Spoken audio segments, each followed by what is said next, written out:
Bismillah ar-Rahman ar-Rahim. Welcome all of you. ستری مشی و بخیر راغلاست. ما شما در درس گذشته موضوع ما رسیده بود به e-commerce technologies. در واقع e-commerce چی به شکل آنلاین خرید و فروش اجناس و اموال می باشن و در عین حال پیمنت به شکل آنلاین صورت می گیره.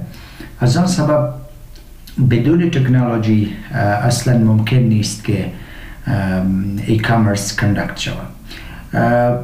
e-commerce در واقع از تکنولوژی های متفاوت و مختلف استفاده میکنم که ما شما آنها را اینجا در 3 کاتگوریز بحث میکنیم. کاتگوری اول storefront model است.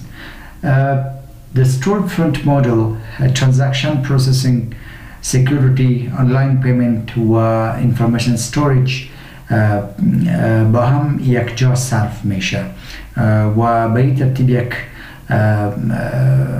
تجار میتونه که تمام اجناس و پرودکتس خود را به شکل آنلاین بفروشه. اینجا ما شما موضوع دوری کردیم ترانزکشن پروسسینگ. وقتی که ما شما دیتابیس مضمون دیتابیس بحث میکنیم آنجا میخوانیم که یک کویری در واقع یک استیتمنت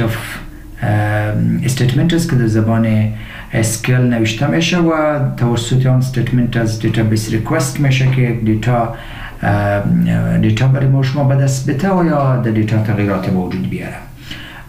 ترانزکشن یک بندل کویریز می باشن، بندل کویریز که به شکل سنگل یونیت انها اکزیکیوت میشن، یعنی چندین تا کویری ها با هم یک جا به حیث سنگل یونیت کمباین میشه، به حیث سنگل یونیت اونها اکزیکیوت میشه و این رو ترانزکشن خطاب میکنیم. باز ما شما در دیتابیس یک مکمل چپتر رو مکمل عنوان می داشته باشیم ترانزکشن پروسسینگ که آنجا باز به این بحث میشه که ترانزکشن کدام فواید می داشته باشه و چطور میشه که ترانزکشن کنترل شود. ای که پارشل ترانزکشن باید اکزیکیوت شود یا کامپلیت ترانزکشن اکزیکیوت شود، اینا باز نقاطی هستند که در مضمون دیتابیس با آن ما شما میپردازیم. اینجا فقط ما اندازه برای ما شما مهم است که storefront technology model ترانزکشن پروسسینگ و سکیوریتی همراه آنلاین پیمنت و انفورمیشن استوریج با هم یک جا می باشه. اینجا باز ما شما مطرح کردیم سکیوریتی. البته ای که در e-commerce سکیوریتی به کدام اندازه مهم است و چطور میتوانیم که سکیوریتی را در e-commerce ایمپلمنت کنیم، این باز یک بحث جدا است، از خاطری که زیادتر اوقات وقتی که موضوع آنلاین پیمنت مطرح میشه موضوع سکیوریتی نیز همراه آن یک جا به ذهن ما شما میآید. یکی در جهان آنلاین سکیوریتی با کدام اندازه مهم است و چطور میتوانیم که سکیوریتی را ایمپلمنت کنیم، این بازم بحثی است از مضمون کریپتوگرافی و نتورک سکیوریتی که آنجا باز ما شما میخوانیم که چطور میشه کریپتوگرافیک تکنیکس استفاده شود و چطور میشه سکیوریتی ایمپلمنت شود. اما یک بخش آن ما شما در چپتر 3 از این مضمون نیز بحث میکنیم، چون چپتر 3 مضمون به همین موضوع کریپتوگرافی و نتورک سکیوریتی تخصیص یافته. موضوع دیگر آنلاین پیمنت است که بدون شک آنلاین پیمنت در ای-کامرس مطرح است و اینجا از اکاونت کستمر پولی که مقدار پولی که باید پرداخته شود از اکاونت کستمر و اکاونت مرچنت انتقال پیدا میکنن. مرچنت در واقع همون تجاری است که پرودکت و اجناس خود را توسط ای-کامرس میفروشن و این ترتیب انفورمیشن استوریج است. اینجا باز انفورمیشن برای ما شما خاطر مهم است که آنلاین تمام پیمنت هایی که صورت میگیره اونها خود اسپسیفیک کودز می داشته باشه، اکاونت نمبرز می داشته باشه و در این ترتیب کستمر کانفیدنشیال انفورمیشن می داشته باشه. برای پرودکت نیز پرودکت کاتالوگز اونجا وجود می داشته باشه. سو به این ترتیب باید اونجا استوریج لوکیشن موجود باشه که خوشبختانه storefront تکنولوژی مدل اونها تمام ارتباطشان به هم یک جا میکنم که به این ترتیب زمینه ای-کامرس را بسیار به شکل خوب مساعد میکنم. اینجا بسیار به شکل ساده‌گانه یک کستمر میتونه که اجناس و سرویسز از یک مرچنت بخره یا به اصطلاح دیگر یک مرچنت بسیار با آسانی میتونه که اجناس و سرویسز بالای کستمر با استفاده از storefront تکنولوژی مدل بفروشه. اگر ما شما خواست باشیم که ستور فرونت کامرس کاندکت کنیم، یک مرچنت تمام اجناس یا خدماتی که میخواه آنلاین بفروشه، یک کتالوگ اینها تهیه میکنم. کتالوگ در واقع یک دیتابیس شکل است که به ترتیب به کستمر به شکل آنلاین توسط وبسایت خود نشان میده که این مرچنت کدام پروداکتس یا کدام سرویسز داره و میخواد که آنها را به شکل آنلاین از طریق این وبسایت آنها بفروشه. اسم هر پروداکت می باشه، کاتگوریز از آنها می باشه و دیسکریپشن آنها می باشه و تا حد امکان تصاویر آن پروداکت ها نیز در کاتالوگز وجود می داشته باشه. باز هرگاه که کاتالوگ آماده میشه، کستمرز میره به وبسایت و آنجا پروداکتس و سرویسز انتخاب میکنن، بالاخره آنلاین آردرز پلیس میکنن و توسط این آنلاین آردرز هر چیزی که اونها میخواه بخره میشه بسیار با سادگی اون را آردر بده و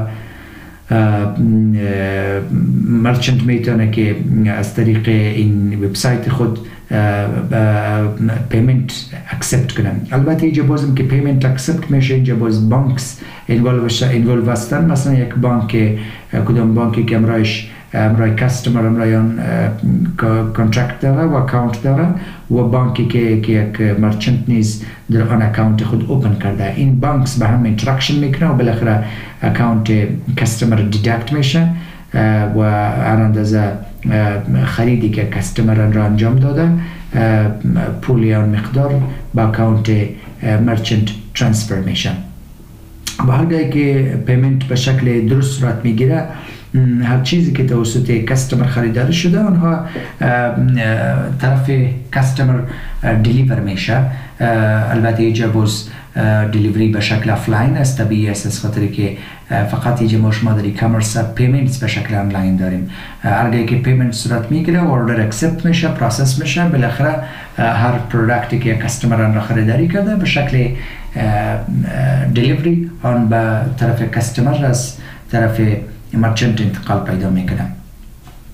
با وجود از این که ای-کامرس یک اصطلاح جدید است در کشورهای مانند افغانستان، اما در جهان دیگر ای-کامرس از دهها به این سو کاندکت میشه، از دهها به این سو مردم آنلاین پروداکت و اجناس خود را میخره و میفروشه. اونا توانستند که از پیشرفته ترین تکنولوژی ها در این عرصه استفاده کنه و یکی از عوامل بسیار ساده که ای-کامرس آنجا رونق پیدا کرده اونجا قوت اینترنت است که اونا همیشه از هر نقطه کشورهایشان به اینترنت سریعتر اکسس داره و این ترتیب بانکینگ سکتور آنجا بسیار زیاد خدمات ارائه کرده که مردم بسیار به سادگی میتونن آنلاین خرید و فروش انجام بدن. بانکینگ اندستری از زمانه بسیار پیش از پروتکل الکترونیک فاند ترانسفر EFT استفاده میکنه که این EFT پروتکل باعث میشه تا منی یا پول از اکاونت از یک اکاونت با اکاونت دیگر به شکل سکیور انتقال پیدا کنه که در واقع این سهولت های بانکی بالاخره باعث به شده که مردم به جای آفلاین تجارت و آفلاین خرید و فروش با آنلاین خرید و فروش رو بیاره و اونها به شکل آنلاین خرید و فروش انجام بده. ما شما در افغانستان متاسفانه که هر دو عوامل مشکلات داریم، هم سرعت اینترنت و اکسس به اینترنت اینجا محدود است و هم بانکینگ سکتور با اون اندازه سهولت ها که باید ارائه میکرد در بخش آنلاین کامرس ارائه نکرده و این ترتیب سواد کامپیوتر نیز یکی از چالش های دیگه کشور است که متاسفانه تا به حال موضوع ای کامرس برای ما شما یک موضوع نو و جدید فکر میشه، در حالی که در جهان این موضوع حال بخی یک چیز عادی شده و به شکل معمول مردم میتونه که از آنلاین خرید و فروش استفاده کنه. بخصوص وقتی که ویروس کرونا در جهان ظهور کرد، از آن روز به این سو مردم زیادتر کوشش میکنه که شکل آنلاین ای کامرس استفاده کنه و به شکل آنلاین خرید و فروش اموال و اجناس خود را انجام بده. بعض از کمپانی دیگر هستند که اونها از یک پروتکل دیگر به اسم Electronic Data Interchange EDI استفاده میکنن که در این پروتکل نیز اونها میتونه که آردرز پلیس کنه، اینوایسز جنریت کنه و بالاخره به شکل بسیار استانداردایزد هر چیزی که اونها خواسته باشه اونها بالای کستمرز بفروشه. معلوماتی که کمپانی میخواد امرای کستمرز را شریک بسازه به شکل استاندارد میشن، معلومات با آنها شریک کنه و وندرهای مختلف و بیزنس پارتنرهای مختلف میشن، میتونه که از این پروتکل EDI به شکل آنلاین با هم در ارتباط باشن. در واقع در ای-کامرس پروتوکولز و تکنولوژیز بسیار زیاد رول داره، از خاطری که ای-کامرس چون خرید و فروش اجناس و خدمات به شکل آنلاین است، بنابر آن اینجا اگر پروتوکولز و تکنولوژیز مناسب وجود نداشته باشه کس نمیتونه که باز از ای-کامرس استفاده کنه. ما تکنولوژی داریم شاپینگ کارت تکنولوژی که اینا در فرنت مدل شامل میشه. در شاپینگ کارت تکنولوژی یک وبسایت آنلاین شاپینگ کارت تکنولوژی استفاده میکنم و وقتی که کستمر میره با آن وبسایت توسط آردر پروسسینگ تکنولوژی آردر پلیس میکنه. اول خود کستمر تمام پرودکتس و اجناسی که اونا خوش در آن را لیست میکنن. اینجا وبسایت ها از شاپینگ کارت تکنولوژی استفاده میکنه، کاتگوری های مختلف پروداکت ها و اجناس خود را می داشته باشه.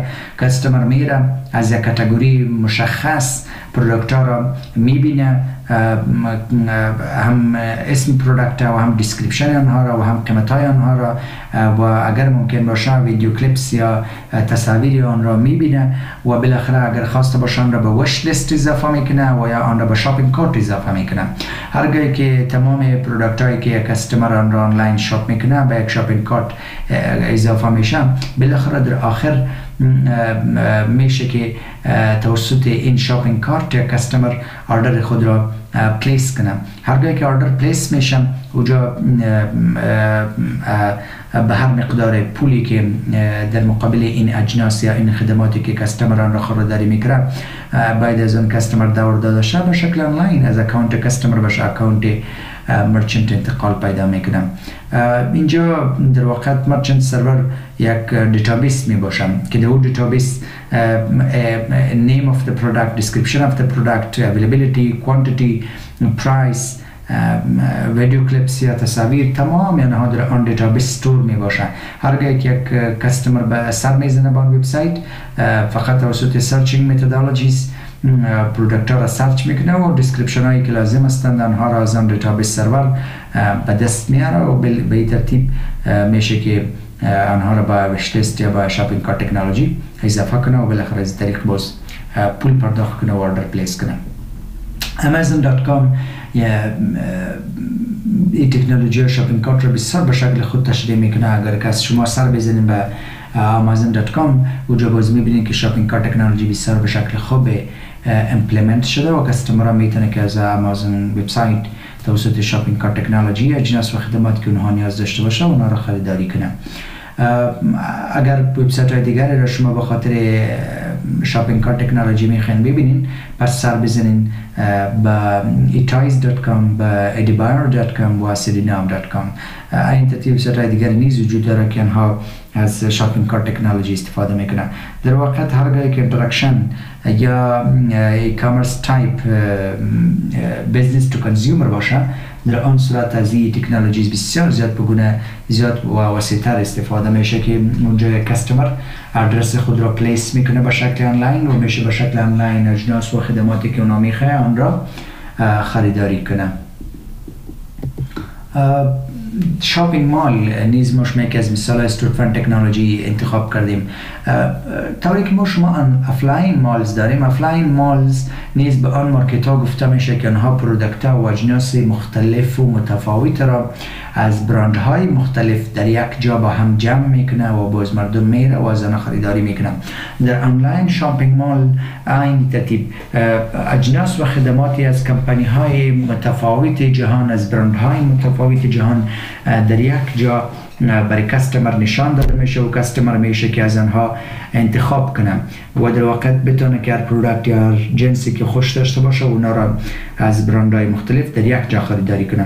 اگر آنلاین شاپینگ مالز وجود نداشته باشه در آن صورت باز کستمر مجبور است که به خاطر هر برند پرودکت با وبسایت آن برند سر بزنه و از اونها خریداری کنه. اما اگر آنلاین شاپینگ مالز وجود داشته باشه این نیازمندی در واقع از بین میره و باز مشتری ها میتونه که از برندهای مختلف و متفاوتی که پروداکت ها را ضرورت داره اونها را خریداری کنه که یکی از فواید از آنلاین شاپینگ مالز هستند، طوری که آفلاین شاپینگ مالز خود فواید را می داشته باشند. و به این ترتیب وقت کستمر بسیار کم ضایع میشه.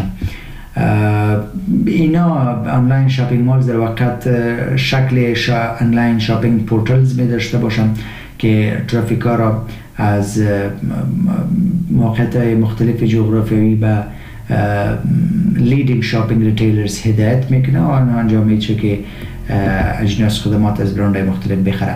یکی از مثالهای آنلاین شاپینگ مال خود mall.com است. در mall.com اگر شما به وبسایت mall.com بیاین اونجا کاتگوری های مختلف پروداکت ها را میبینین، مثلا فیوریتیز این ترتیب، مثلا related searches او سرچز که شما یا مردم دیگر به این ترتیب انجام داده، بارگین کارنر که این ترتیب که معاملات که صورت میگیره و سو کاتگوری های مختلفی از اجناسی که وجود داره، مثلا کار فور سل فونز، مال، گیت کاردز، کامپیوترز، مختلف کاتگوری های اجناس هستن که اینا در واقع به شما نشان میده که کدام کاتگوری پروداکت شما نیاز دارین که خریداری کنین. اینجا شما دی تابز میشه مختلف، هوم الکترونیکس، فرتنس، گیفتس، میکاپ، جولری، مختلف پروداکت ها را اونجا کاتگوری ها را انتخاب کنین. باز در هر کاتگوری سپسیفیک پروداکت مورد نظرتان را ویو آن را ریوایز کنین. اگر شما خود سرچ میکنین میشه اینجا یک سرچ بار با شما پروواید شده که توسط آن میشه یک شخص پروداکت مورد نیاز خود را به شکل مشخص سرچ کنن. به این ترتیب باز آنها را با شاپینگ کارت تکنولوژی اد کنن و بالاخره آردر پلیس کنن. مدل دیگر تکنولوژی که ما شما داریم آکشن مدل است. آکشن یا لیلام مدل است که اونجا سرویسز یا گودز به خاطر بیتس جابجا میشه، یعنی کسی که اجناس یا خدمات میفروشه به خاطر بیتس یا به خاطر دو بالا زدن اونا به نمایش گذاشته میشه که آنجا باز هر فرد میتونه آن بیتس را ببینه و آن پروداکت را ببینه و بالای آن بیتس کنه، یعنی قیمت خود تعیین کنه که مثلا پروداکتی که به بیتس به نمایش گذاشته شده با کدام قیمت یک شخص میشه آن را بخره. وبسایت ها انواع مختلف آکشن را اونا در واقع آفر میکنه یا نشان میده که اونا قیمت های از پایین اوجه کسی باید درج کرد چیزی پروداکتی که میفروشه قیمت پایین تر باید بان وجود داشته باشه، کدام اویلیبل ایتم هستن اونا نشان میده. در جهان آنلاین آکشن بسیار به گونه درست میشه صورت بگیره. هر چیزی که شما میخواین به شکل آنلاین بفروشین، شما آن پروداکت یا آن سرویس آنلاین پست میکنین و مینیمم پرایس با آن مشخص میکنین. مثلا یک مارکر است، مارکر مینیمم پرایس است مثلا 10 افغانی که از اینکه کمتر شما نمیشه آن را بفروشین و به این ترتیب باز وقت مشخص میکنین که تا 1 ساعت یا 2 ساعت میشه کسی بالای آن پروداکت بیتس کنه و در آخر هرگاهی که بیتس تایم پورا میشه شما تمام بیتس ریوایز میکنین و هر شخصی که بالاتر بیتس داده با آن شخص پروداکت خود را میفروشند. مدل ما شما اینجا دیگر داریم ریورس آکشن مدل. اینجا باز یک بایر، یک شخصی که خریدار است و شخص قیمت مشخص میکنه به خاطر که قیمتی که فروشنده مشخص کرده آن را شکست بده یا با آن مساوی باشه.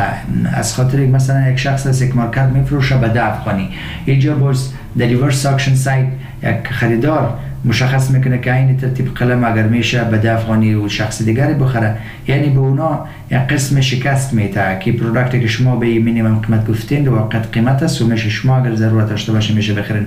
به این ترتیب اونا متوجه میکنه که قیمتی که اونا گفته قیمت زیاد هستند. یک وبسایت است به اسم liquidprice.com که liquidprice.com یک بید را در 2 روز پروسس میکنه. وبسایت های مختلف قوانین مختلف با خاطر بیتس پروسسینگ داره، بازشان در 1 روز، بازشان در 2 روز و بازشان حتی در چند ساعت بیتس پروسس میکنه. در ریورس اونجا باز وبسایت ها هستن، مثلا liquidprice.com از اونجا ریورس پرایس میشه ست شود که ریورس پرایس در واقع اما قیمت ترین اما پایین ترین قیمتی است که یک فروشنده آن را قبول میکنم. هر که یک ریورس پرایس ست میشه باز اگر کدام بیتس با اون ریورس پرایس مشابه نباشه در واقع آن اکشن آن سکسسفول اکشن حساب میشه و این اپشن در liquidprice.com وبسایت وجود داره. و اگر یک بیت سکسسفول میشه در آن صورت باز بایر و سیلر باید با آن بیت کمیتد بمانه و آن بیت موفق بیت حساب میشه. یک وبسایت ما شما داریم ebay.com. در ebay.com تقریبا تمام اجناسی که مردم میخوان را بفروش و بخره تمامشون تقریبا به ebay.com وجود داره و مردم آن را میشه ببینن. ebay.com خود اصول داره که هر کس که یک پروداکت یک جنس اونجا به فروش میمانه ebay.com از آن فیس خود میگیره و امرای فیس هر اندازه و هر مقداری که یک پروداکت با آن به فروش رسانده میشه یک پرسنتیج خاصی نیز ebay.com از آن فرد میگیره. مثلا یک شخص مارکر میفروشه به 10 افغانی اونجا اول که مارکر سابمیت میشه با آن وبسایت یک فیس ebay.com میگیره و بازارگاهی که مارکر مثلا سابمیت شد بازارگاهی که مارکر به فروش رسانده میشه از 10 افغانی هم پرسنتیج خود معلوم میباشه که به این پرسنتیج پول باید به ebay.com تحویل داده شود. دو تا پول میگیره، هم پول به حیث سبمیشن فیس و هم پول به حیث پرسنتیج اماونت. بازی سبمیشن فیس زیادتر اوقات بنا به این می باشه که کدام اندازه پروداکتتان میخواین به نمایش بگذارین، یعنی کدام اندازه شما میخواین که پروداکتتان ویزیبل باشه. از خاطر که در جهان آنلاین نیز این مهم است که کدام پروداکتی که شما به نمایش میگذارین در وسط وبسایت باشه، در کدام کنج و کنار وبسایت باشه، در قسمت پایینتر وبسایت باشه یا در قسمت بالا، آیا توسط بولد تکست ریتن باشه یا ایتالیک باشه یا کدام پاپ اپ داشته باشه یا کدام بلینکینگ داشته باشه یا کدام موومنت وجود داشته باشه. به این ترتیب کدام فیچرهایی که اونا در واقع اترکشن مردم جذب میکنه اونا باز سبمیشن فیس از آنها بالاتر است. اگر شما پروداکت خود را در یک کاتگوری مشخص که اونجا مثلا کاتگوری وجود داره فیچرد اکشنز، اگر در این کاتگوری یک پروداکت خود را به نمایش میگذارین باز اونجا قیمتش بسیار بالا است، از خاطر که در فیچرد اکشنز باز مردم اول این کاتگوری اجناس میبینه که کدام اکشن ها فیچرد اکشنز هستند تا اونا را استفاده کنم و اونا را زودتر به فروش رسانده میشه. از آن سبب سبمیشن فیس از آنها نیز بالاتر است. یا مثلا شما این پروداکت خود را در هوم پیج ebay.com جابجا میکنین یا در پیجز در دیگه پیجز آن را جابجا میکنین، نیست خود اثرات خود را می داشته باشد، چون هوم پیج است که برای اول لود میشه، از آن سبب اوجه سبمیشن فیس کلانتر است. به طوری که قبلا با شما گفتیم اگر شما اترکشن اپشن استفاده میکنین دی اترکتینگ اپشن باز قیمت از آنها دیگه هم بالاتر میره، از خاطری که اوجه باز توجه مردم زودتر جذب میکنه. اترکتینگ اپشن مثلا بلینکینگ هستند، بولد هستند، ایتالیک هستند، تکست موومنت هستند، کلر چنجز هستند، پاپ اپ هستند، تمام اینها در اترکتینگ اپشن میه. دیگه ما شما داریم پورتل مدل. وبسایت هایی که اونها به حیث پورتل کار میکنه اونها با ویزیتورهای خود به بیننده‌های خود تقریبا چانس میده که هر آن چیزی که اونها ضرورت داشته باشه از هر کمپانی جهان که باشه، هر نوع پروداکتی که باشه اونها در یک جای برشان نشان میده. یک وبسایت است به اسم مثلا hotbot.com یا about.com یا altavista.com یا yahoo.com، اینا تمامشان یک شاپینگ پیج می داشته باشه که اونها مشتریای بسیار زیادی را با پروداکت های مختلف رهبری میکنن. اونجا هر شخصی که میخواد پروداکت خاص را خریداری کنه این وبسایت هم راشون کمک میکنه تا آن پروداکت ها را خریداری کنه و بانهای شخص راهنمایی میکنه. وبسایت یاهو طوری که ما شما گفتیم که یکی از مثالای آنلاین پورتال هستند، تقریبا با وبسایت های مختلف لینکس پروواید میکنه و که با پرودکت ها و سرویس های که در کاتگوری مختلف جا داشته باشه با آنها یوزرهای خود را هدایت میکنم. شاپینگ کارت کپابیلیتیز به یوزرهای خود پروواید میکنه. شخصی که کدوم پرودکت میخره میشه از با استفاده از یاهو شاپینگ کارت پرودکت ها را از شرکت ها و از برند های مختلف را خریداری کنه و باز هرگاهی که یوزر امرای یاهو یا رجیستر باشه میشه با پرودکت های مختلف سرچ کنه و هرگاهی که پرودکت خوش میکنه باز با استفاده از یاهو شاپینگ کارت پول خود را بپردازم.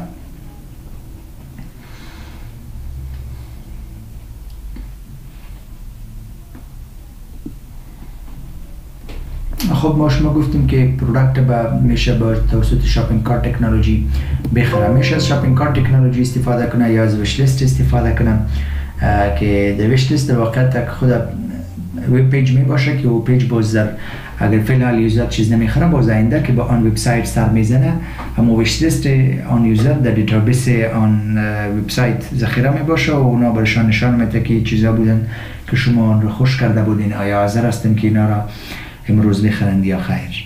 سو ویش لیست در واقع برای آینده ویزیت یوزر استفاده میشن. ما شما گفتیم که در یاهو یوزرها میتونه که از کمپانی های مختلف جهان پرودکت و اجناس را خریداری کنه و فقط بیل توسط یاهو پورتال اجرا کنه. اینجا باز فایده ای میشه که یوزرها در وبسایت های مختلف رجیستریشن نمیکنه، فقط امرای یاهو رجیستر هستن، اجناس از پورتال های دیگر میخره که امرای یاهو لینک داره، اما پول فقط با استفاده از یاهو وبسایت پرداخت میکنه که تقریبا تعداد رجیستریشن ها بسیار به یوزر کم میشه و سهولت بیشتر پروواید میکنه. یاهو امرای گوگل.com نیز